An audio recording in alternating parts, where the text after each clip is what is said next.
રહ્યા છો crime reporters TV news. હવે જોઈએ અગત્યના સમાચાર. સંખેશ્વરના જૂની કુંવર ગામે 20 લીટર દેશી શરાબ ઝડપાયો. એક શખ્સ વિરુદ્ધ ગુનો નોંધાયો. ગાંધીના ગુજરાતમાં પાસ પરમિટ વગર દેશી વિદેશી શરાબ જેવા કેફી પદાર્થો પીવા, વેચવા કે હેરાફેરી કરવા પર પાબંદી હોવા છતાં અવારનવાર આવા નશીલા પદાર્થો પાટણ જિલ્લામાંથી ઝડપાયેલા જોવા મળે છે. થોડા દિવસ પૂર્વે પોલીસે સંખેશ્વર ખાતે સીમ વિસ્તારમાં 800 લીટર દેશી શરાબ બનાવવાના વોચના જથ્થાનો નાશ કર્યો હતો.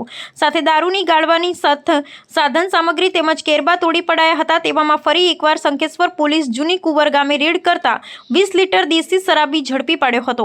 અને પોલીસ સૂત્રો દ્વારા પ્રાપ્ત માહિતી અનુસાર સંખેશ્વર પોલીસના માણસો લોલાડા તરફ પેટ્રોલિંગમાં હતા.